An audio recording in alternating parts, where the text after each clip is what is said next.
If you're someone whose thighs touch and there's a seam in the middle of your thighs, and that's just going to exacerbate the rubbing, right? Like that seam is like digging into your skin and whatnot. So we've created a shorty where our seams are offset on the outside of the inner thigh. So it's a smooth gliding effect that happens when your thighs are rubbing together, not a chafing effect.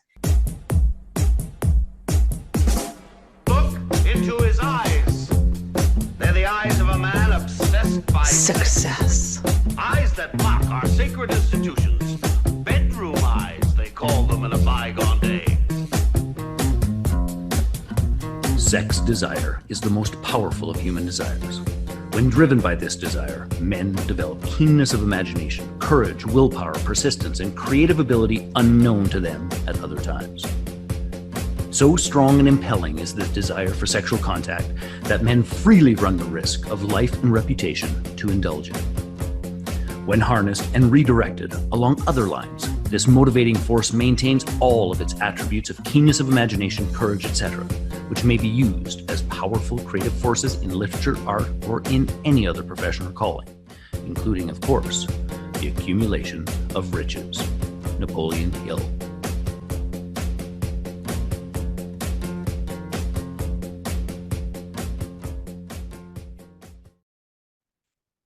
Hey there, and welcome to the Little Blue Pill for Business podcast, where it's all about getting it up and keeping it up. And yes, we're talking about revenue and profits because we understand that it's all about the 6 inches between your ears. So I interview some of the hottest people in the industry that are blowing and going so we can help you get in on some action. So if you like a little tongue in cheek and not just physically, you are in the right place. Today, we are jumping in bed with my most amazing guest, Marnie. Marnie, thank you so much for being here with us today. Thanks for having me. So give everybody the highlight of who you are and what you do for business. So I am the CEO of Thigh Society, and we make long leg underwear for women. Basically, a long leg boxer brief that is moisture wicking, comfortable, seamless, breathable, lightweight, everything you could want in a long leg underwear. Yeah, who? Even long legs. Yeah, even long legs. Yes. Excellent. I'm loving it already. So give us a little bit of detail. How did you get into boxers for women as a thing? So basically, I saw white space in the market. I saw a gap in the market. I really was a girl with a problem. I had thighs that chafe, juicy thighs, no matter what my size. And no matter what the weather was like, if I had bare skin rubbing against each other, I was always in pain. I always would get a rash. And I thought, you know what? I am tired of wearing Spanx. No shade against Spanx or shapewear. I think though they have a time and a place, but when it's 30 degrees outside on a summer day, it was the last thing I wanted to wear.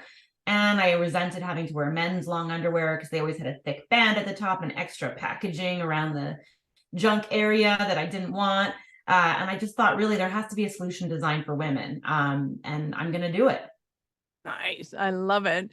And I'm so glad you did, because yes, I'm pretty sure every woman at some point in time has thought, I like nice hot sweat between the thighs, but not like this. Yeah, exactly. A little distracting and not really where I want to be right now. Awesome. So when it comes to your business of it, on the business end of things, how did you find the manufacturer? Like, I am fascinated with this because the whole idea to me of coming out with the product, like I've coached a ton of people, but never on the whole product purchasing side of things, because it is a different beast altogether to me. So tell me about that whole adventure that you had. It was an adventure. I would say if I knew then what I know now, would I do it again? I think everybody would say that about every entrepreneurial journey. Yeah, for sure. I mean, so when I had the idea for these long leg underwear, boxer briefs, chafewear that we call them, I knew I had zero, zilch, zip, nada, no experience in manufacturing apparel, intimates, sales, e-commerce, nothing. But I knew I had to start with a product because that was ultimately what I wanted to sell. So the first thing I did is I started reaching out to my network. And I think, people don't realize that we all have networks, whether it's through work or friends of friends. It's not necessarily people who are in our immediate circle. It's people who are connected to those people. So I knew, having grown up in Montreal, a few people that were connected to family members of their own who had built garment businesses, whether they were in t-shirts or like sleepwear, things like that. So I reached out, cold called, in some cases, people that I knew through friends of friends, asked for warm intros in other cases, and had a lot of conversations to understand, where does one start? Where does one even begin? So I was having those conversations, and in parallel, I was getting synced up with some local businesses, or sorry, local, I should say, charities that were not-for-profits to help fashion entrepreneurs, which I never considered myself a fashion entrepreneur, but this was the closest thing I could think of that would get me closer to apparel and get me closer and connected to resources within the apparel space. And that's exactly what they did. They had a network of mentors. They had lists of factories manufacturing local that were able to produce. They had fabric importer connections and things like that, that I think at the time I had to pay a nominal fee of like $40 or something for a couple of resource guides that I downloaded. And then on the other side of things, I also took out some books from the library that I could find. I actually bought a book online called The Entrepreneur's Guide to Sewn Product Manufacturing, which was like a how-to guide for everything I wanted to do. And Yay! grabbed my highlighter and my little Post-its, and I was a student of this sort of craft because I knew nothing about this. And so really I did spend about 6 months with all of those pieces in motion, conversations with my network, visiting some manufacturers who were based in both Toronto and Montreal. I'm actually Toronto based, reading books, and also at the same time learning about e-commerce and Shopify, because I knew I wanted to go online. I knew I didn't want to open a store to sell these underwear that I hadn't yet made. I knew I wanted to sell them online. And then ultimately also found some fabric importers, because when I first started, we actually made a different type of short. It was great, but we've made improvements over the years. And so when I first started, I was really using a fabric importer to cut and sew the shorts. And then I eventually moved to another manufacturer in Montreal who was actually sourcing yarns, and we were making our own shorties out of the yarn. And that's how we manufacture today. Wow, that is fantastic. Because I would think, one, being in Montreal is hugely advantageous in that there's already a fashion kind of mecca there. There's maybe it's not like you're in Calgary. No offense, Calgary, but we are awesome at being entrepreneurial. Fashion sense isn't really our thing. I wasn't even speaking. Right. Listen, I'm not here to take down anyone in fashion sense. I meant it more in the sense of no. I'm saying it had to be advantageous to be in Montreal. Well, yes, but not for that reason, actually. More so because Montreal was, in fact, a really important manufacturing hub before a lot of manufacturing went overseas. So there was still some relics of the past of some businesses that were still manufacturing in Montreal for, global companies, for US companies, for Canadian companies. And I was able to tap into some of that. So not all of it had gone offshore by then. And there's still some really neat stuff happening there. I think I might have known one of the guys that sold thread to those guys. So there you go. There you go. That we can do. Awesome. So when it came to kind of marketing your idea, I can only but imagine how much fun it might have been saying, "Hey, I'm thinking of going into underwear." Yes. Oh, I had fun. I still have fun. I still have fun saying that. Yeah, at the beginning, as far as marketing goes, I mean, at first I was a little cagey. I think as a lot of entrepreneurs are, right? You don't want to spill your secret sauce to anyone. You don't want to give anyone the idea. But the reality is, starting a business is so much work. It's not like most people are just going to drop whatever they're doing and start competing with you to have their own product out there. So I did tell every single woman I knew at the time, or I asked more like, "Hey, do you have thigh chafe? Do you know what chub rub is? Is this something you have?" And that always, generated some really fun conversations with men too, I will add. This is not a gendered issue. It's a totally normal function issue. Thigh chafe, even babies get chub rub, right? Like we think it's cute on babies, but somehow when it happens to adults, we're all like, hush hush about it. Less so now than when I started in 2008. But I've always been pretty much like there's no such thing as TMI with me. So I felt very comfortable having conversations about this, whereby other people, if they were a little more conservative, maybe would have an issue talking about underwear and sweating and sweating in the nether regions and all of that fun stuff. So never really had a problem talking about it. And then as far as marketing goes, I mean, back in 2009, there wasn't really influencers. It wasn't like a career back then. And Instagram was really just starting out, but there were bloggers. There still are bloggers today.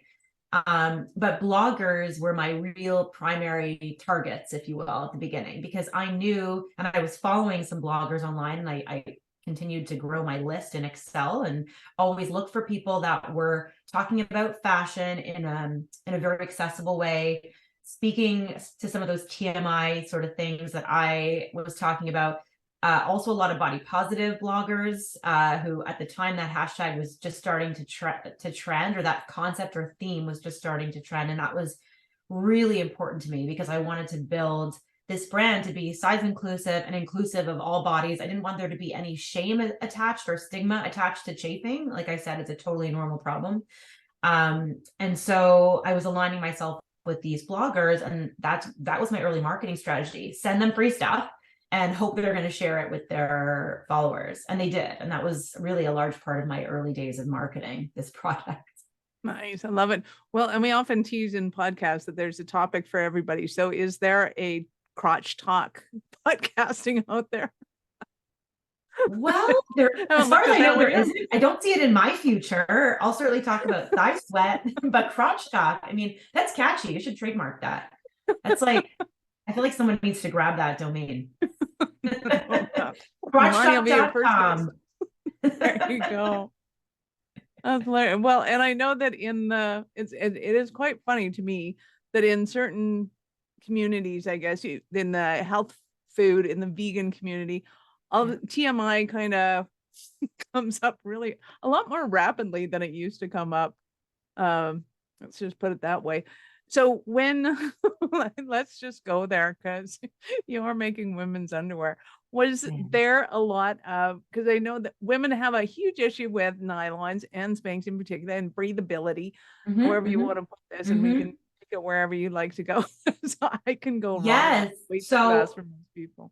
Yeah, funny story. I mean, we've gotten deeper into the TMI stuff over the years, and I'll give you an example. We talk about butt sweat a lot. We talk about swamp crotch, swamp ass, swass. There's all kinds of different slang terms for it, but butt sweat is another totally normal thing. And some people are more prone to butt sweat than others. So, for most of us, it could be, sitting on a plastic seat on a really hot day.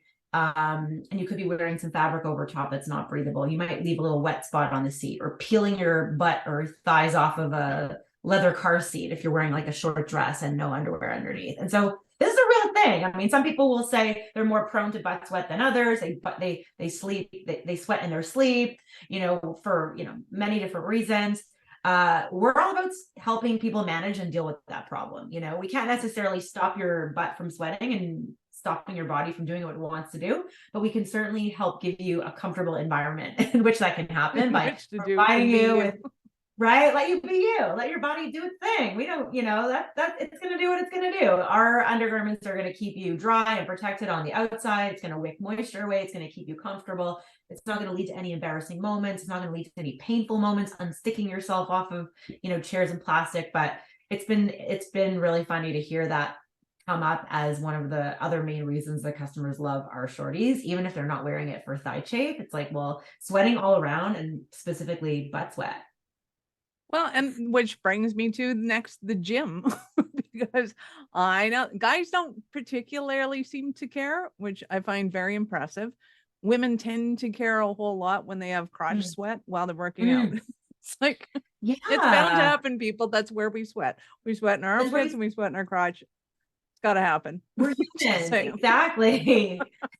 I mean, you could avoid it by wearing light clothing. I guess some light long leggings would show sweat more than others, but own it. Like, I saw something recently where people were like, why are women so embarrassed to wear to show panty lines? Like, oh my God, I'm wearing underwear and you can see that I'm wearing underwear. Like, what's the big deal, right? Yeah. Some of us would hope so. Some of us would hope not. Either way. We're just about you do what you feel comfortable in, right? Can't tell anyone. Well, what to either do. way, it's going to be a surprise to somebody if they can't see your panty lines and they're hoping that you're not wearing any and you are wearing some. So, it's kind of deceptive not to show the panty lines, It leaves it up to mystery. right? That's hilarious. So, again, begs question. So, when somebody's wearing your shorties, do they have panty lines, or is it because it's a waist and a seam that they don't? Great question. So there are no panty lines, but the bigger question is, are they wearing underwear with our shorties or not? Can you go Oh, commando or not? Is a question we get all the time. It's our most popular question. And we always say, you do you. It's really up to you. We did knit the shorties with a cotton crotch. So there is definitely the shorts are breathable, but they have that cotton area in the center of the crotch where your bits are resting. So they can breathe very comfortably, but wearing a layer of underwear underneath is really a personal choice. If some people feel like they want to, we have different levels of sheerness of our products. So depending on what you're wearing on top, if you're really looking for, supreme modesty, you might want to layer a pair of underwear with our like thinnest short, which is our cooling, which are kind of sheer, although surprisingly not as sheer as people think. When they're on the body, they're like an opaque, like tight. They're not like a super sheer pantyhose. So you can get away with not wearing underwear and not, if someone were to, you were to have a Marilyn Monroe moment, potentially you wouldn't reveal much, but it all depends on people's comfort level, right? Like we also have two styles that are meant to be worn or could be worn as outerwear. Our originals, which are very opaque, and our staples. Now our staples for some people are a little too sheer on the butt, and it really depends on how much they stretch it on your body. But I don't know, sheer is in. I keep seeing all of these stuff for fashion week and all these trends for spring. Like it's a comfort level thing. People are going to like all these award shows wearing like basically lingerie and like see-through whatever. So I think it's really personal choice. It's up to individuals what they feel comfortable with in terms of a level of sheerness. And that also holds true with, do you feel more comfortable wearing an underwear underneath? But ultimately we designed them because I wanted them to be a single layer. Like I didn't love wearing a bike short and a pair of underwear underneath my skirts and dresses. And so for me, it was important to have the ability to wear it without underwear. and so they're not, because my understanding was they were kind of in competition with boxers, which technically are underwear. I mean, yeah, I guess we are. I guess like boxer briefs are kissing cousins. I would say like, why are we better than boxer briefs, for example? No shade on boxer briefs, but boxer briefs usually, if we follow like a typical along gendered line, men's boxer briefs have a thick elastic around the waistband, which is going to show under clothes, and that could be tight. Sometimes the thickness or the tightness of that waistband is not the same tightness as the rest of the fabric. There could be some extra fabric and seaming along the front portion of the underwear, which is, not necessarily designed for all anatomies. And usually those boxer briefs for men are what we call cut and sew. So they're, a fabric pattern is laid out and someone's cutting that pattern and then sewing it together. So you're going to have seam lines, to your question earlier about our shorties seamless, our seamless. On the boxer briefs, you're going to have seam lines. You might have hem lines. You may have that like elastic, like I said, VPL, and digging into your skin. With our shorties, it's hard to describe without, I don't have any of my props with me, but if anyone on the call has ever worn like a stretchy bandeau top, and I guess I'm talking to the ladies, but hey, men might want to wear those too. If you ever worn a stretchy bandeau top that sort of stretches like 360 degrees in all directions, Yep. And it doesn't have any seams around it, it just has like a little thin sort of elastic bordering on the top and bottom. That's what the same machine that our shorties are made on. It's called a circular knitting machine. So our shorts come out in a long tube from these machines, and then we actually cut them so that we can put our gusset in. And the gusset is that inner thigh, our gusset in our inner thigh panel, which is another benefit of our shorts because the only seam on them is a flat seam that is offset. It's hard to explain. I don't have a visual. We can show some pictures from our website. But it's offset, so there's not a seam running down the inside of the inner thigh, which is another feature of a boxer brief. That's a negative feature, in my opinion. If people can imagine, if you're someone whose thighs touch and there's a seam in the middle of your thighs, and that's just going to exacerbate the rubbing, right? Like that seam is like digging into your skin and whatnot. So we've created a shorty where our seams are offset on the outside of the inner thigh, so it's a smooth gliding effect that happens when your thighs are rubbing together, not a chafing effect. And the seams that we do have are very small and thin and flat and non-abrasive on the outside of the thigh. So you're left with an undergarment that is superior to a boxer brief because it has no side seams on the front, back, or side. It has no front seams for the crotch area. And basically the elastic at the top is essentially the same material as the fabric, just double folded and stitched in. So you're not facing with a tight, thick, wide elastic that may dig or be a different material and stretch and bag out like the rest of the short. Which is like the front paneling to me is kind of a big issue in that certain clothes aren't meant to have any seams there. The majority of dresses, the majority of skirts, a lot of women's pants. Like, I don't know who manufactures these things, but clearly they weren't having conversations with the manufacturers of the underlayers, because all of a sudden, like, yeah, you'd get a vast amount of lines and creases. And I remember my mom paddling with the girdles, trying to get the ones that didn't have, and then they'd put flowers and weird stuff all over them. So then all you could see were like flowers and things underneath that shouldn't be seen on top. Like, those are moments. Those aren't for everybody. Yeah. I mean, I think actually like a lot of the boxer, like there's not a ton, but of the few companies that I've seen that are marketing boxer briefs for women, they're kind of pink washing it. They're making the same silhouette. They're taking the silhouette that's been working for men for the last however many years and just putting flower patterns on them and making them pink. And like, there's not I mean, listen, some people love that look and feel really great and confident in those underwear, and like, great, good for them. Like, that's awesome. But we make more of an invisible, second skin, second skin product. The whole ethos behind what we do is anyone that has to wear these or feels like they have to wear these underwear to prevent chafe or prevent butt sweat or for comfort or for sensitive scars or for any number of reasons, no one likes to add an extra layer, especially in hot weather, right? You want to be naked, or you want to feel like you're naked. So taking that idea that people probably don't want to be wearing another layer, let's make this other layer as the least invasive possible. We call it our set it and forget it solution. And so often customers will message us and say like, I got home and got undressed and totally forgot that I was even wearing these, or I fell asleep in these, right? Like, no one ever says that about like shapewear, for example, or a girdle, right? You'd never fall asleep in that. So really that's the point. They're intended to just be that layer of security that you forget about, a second layer, almost like a second skin, that you can just live your life and not even think about them. Like, don't even give them the time of day. That's the biggest compliment we can have. Nice. I love it. Well, and I'm super excited about it because I actually like the look of having kind of the longer thigh on the inside underneath jean shorts. Yes, I wear them like that too. Because I can't wear jean shorts, are like off limits for me because they're always so short.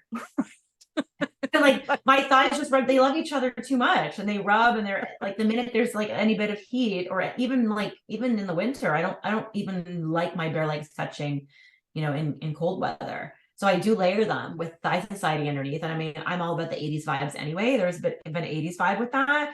And I'm good with that because I love the 80s, but there's so many different solutions. Or even if you have like, I don't know if anyone gets patches, if you've ever got like, if you've worn through your jeans and had to patch them up on the inside of the thigh, or even lower down, like sometimes on the upper thigh, whatever. If you have a favorite pair of jeans that you've just worn through, I don't even bother patching them anymore. I just wear the Thigh Society shorties underneath.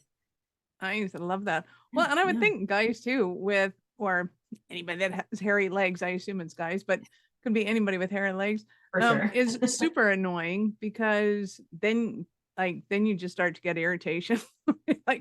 And you can't shave it because it doesn't go away. You can laser it, but that's a super expensive option too. Just to get rid of for sure. Leg irritations. Even if you're like someone who waxes their or have ingrown hairs, like that can be pretty painful when you have like a jean fabric or a wool fabric over top. Like, you might be looking for just a base layer that's super comfortable, that's thin, that just gives you that layer of protection, like a little layer of armor sort of between your skin and whatever it is over top. Never mind the sweat factor. I'm loving Yeah. all of these things that nobody really thinks about until they put on the wrong Right? outfit, and then We it's think about it. and then you think about it, and you're like, oh, why did they do this? Why won't they come up with something for this? That is awesome. I love it. So is there any more little special somethings that you got, like a little pocket to hold your keys in or anything?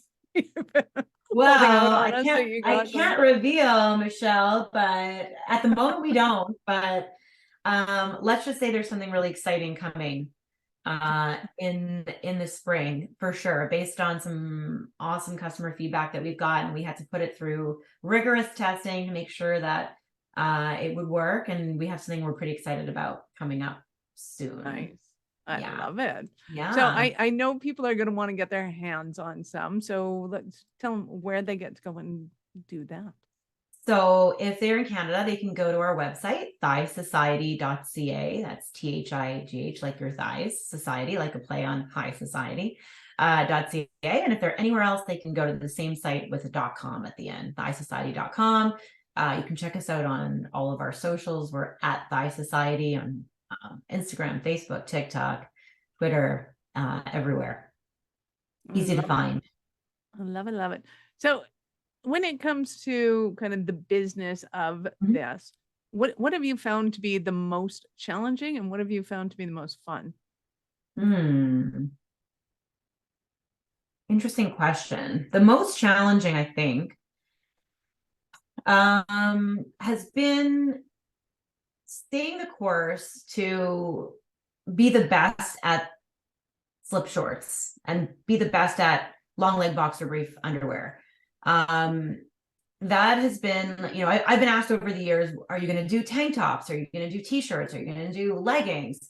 And all of that's really tempting. But I've also made a decision that we are going to be self-funded.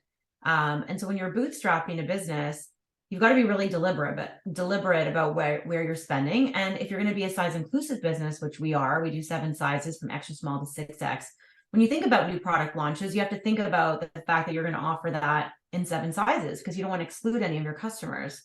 So that's been really tough just to manage that over the years, to say, you know what, let's hold the course, let's hold steady. We're really going to be excellent in slip shorts. We're going to make the best possible long leg boxer brief for women and women identifying people out there that serve this purpose. And we're not going to get, we're not going to see a big shiny object over there and start doing a million other things just because it's big and shiny and we get distracted. We're going to stay focused. And also because, the purse strings sort of forced us to stay focused on that and the size inclusivity.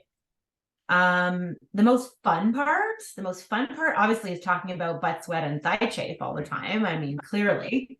Right. And I would say, like, honestly, hearing from our customers, it never gets old for me. Like I read our reviews like obsessively.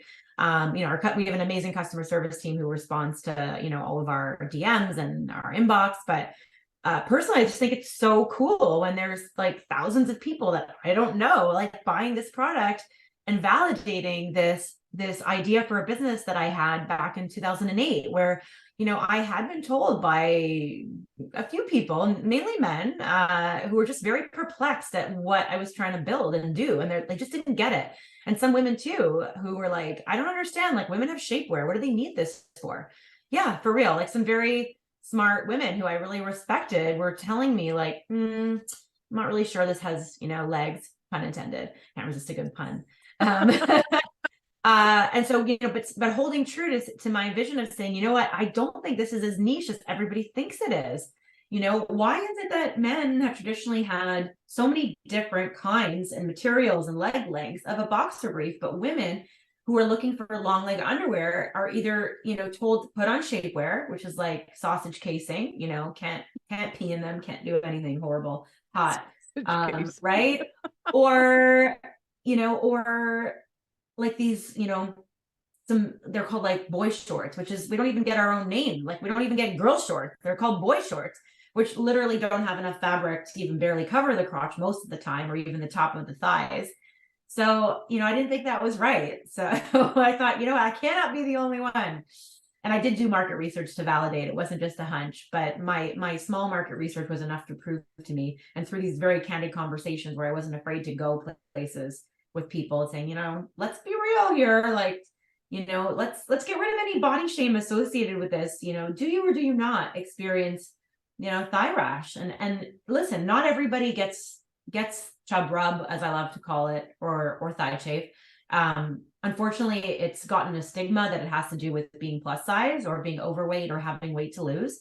And that's quite simply not true. Yeah, it can happen. In fact, when I was bodybuilding, Yeah. it was more of an issue because it was just doing so much stuff, right? Like Right, and your thighs were probably touching because you had so much muscle that you were building there, right? Exactly. So you were like doing stuff.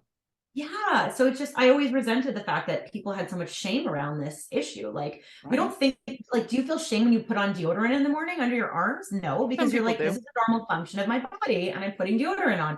So, and there are people that can manage with deodorant and creams to prevent thigh chafe. I mean, I guess I'm just like sweaty AF because those creams never lasted on me more than 10 minutes. And I was always resentful because I had to, carry them in my purse, or if I had powders, it was always a big disastrous mess. And so I was like, no, it's really hard to apply it in the middle of a bus or something. Oh my God, right? Yeah, let me just like stick my leg right up on the seat and put it on. I mean, listen, no shame. If that's what you want to do, you do it. Just like I'm not about that life. I'm about putting them on in the morning, forgetting about them all day, and then, taking them off or going to sleep in them. Peeps, if you're listening to this and I catch you doing that on a bus, I will totally high five you. I'm just not doing it. Exactly.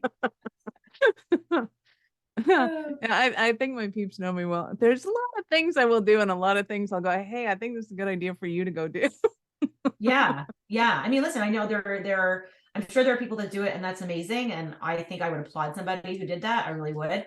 For me, it's just like, I don't want to think, like, I want to live my life and not think about my thigh sweat. Like, I really don't want to think about it at all during the day. So for me, putting it on in whatever means I decide to put on, if someone does deodorant or powders and all that, I just don't want to be dealing with that during the day at all. It's a distraction from more important things.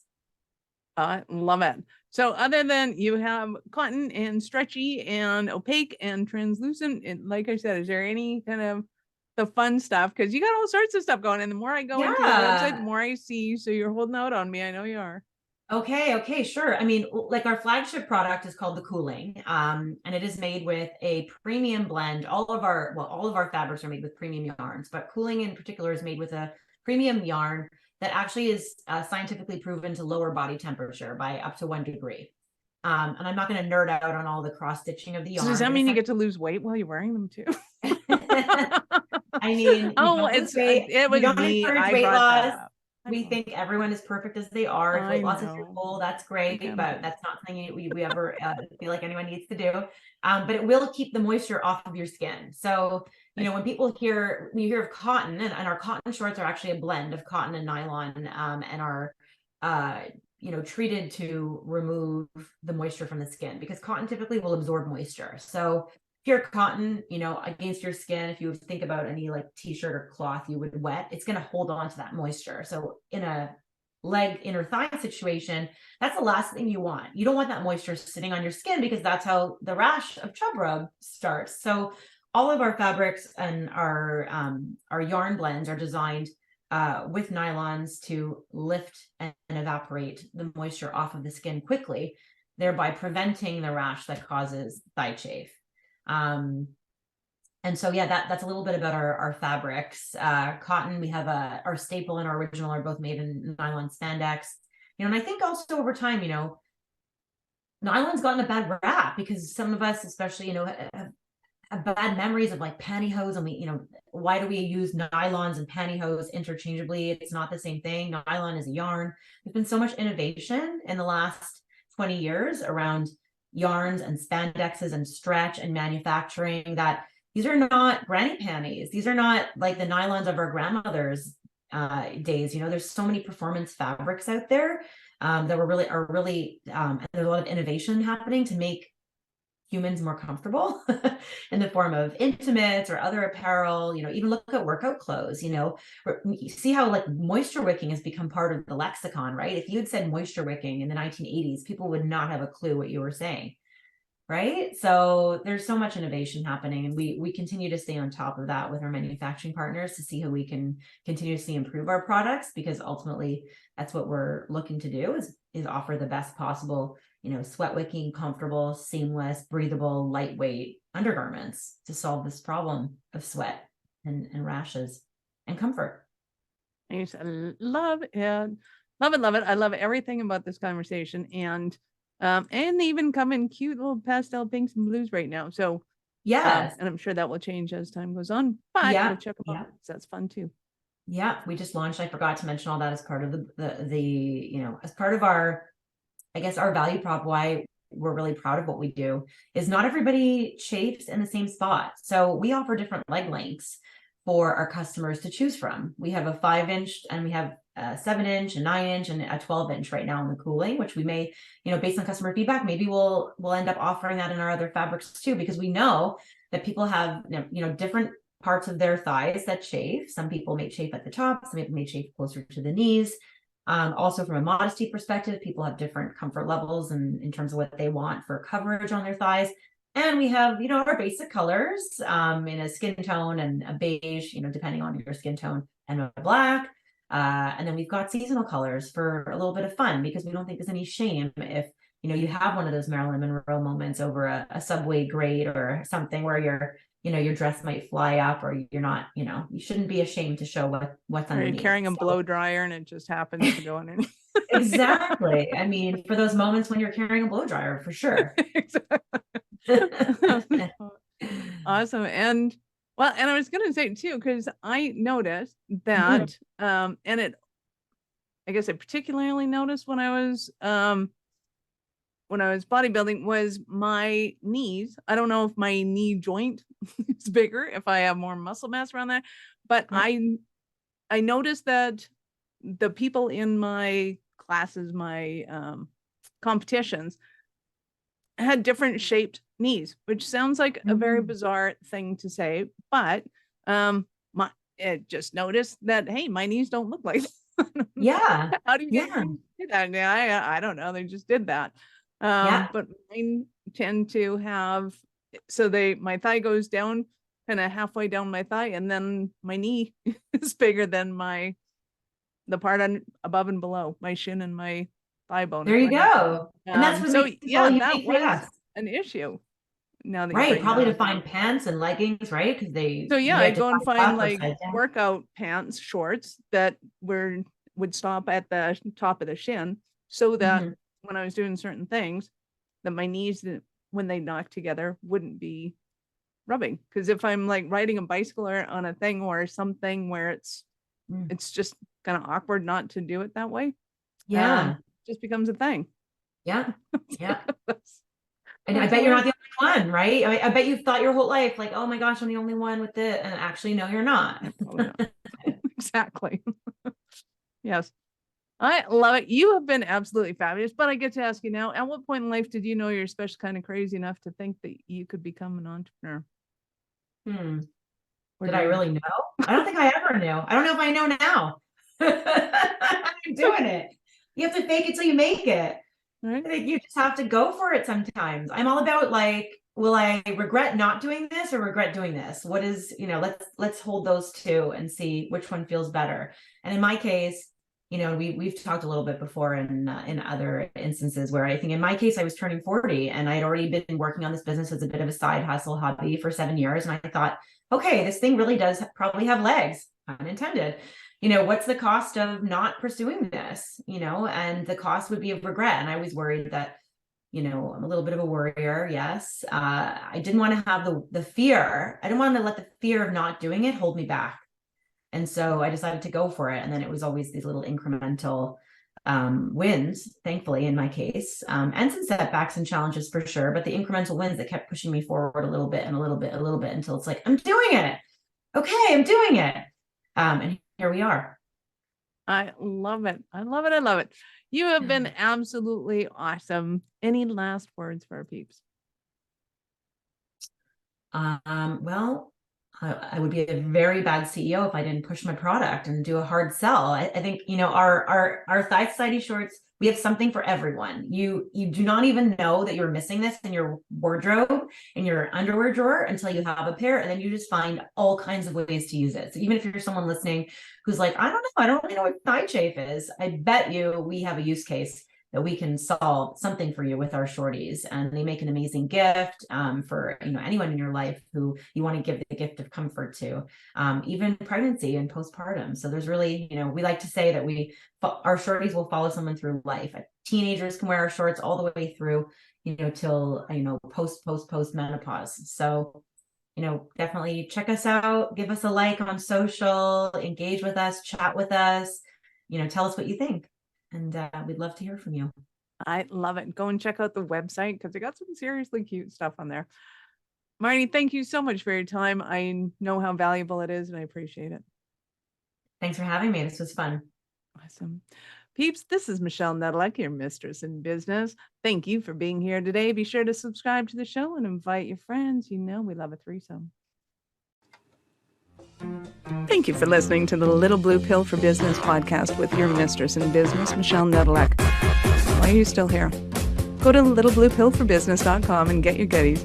If you enjoyed the show, be sure to share it with somebody else that you know would enjoy getting it up in business after you subscribe to the podcast, of course, so you won't miss any future episodes. Now, check the notes for links. Oh, and only tell your wife if she's into this, you know, entrepreneurship. And I'll see you both on the other side.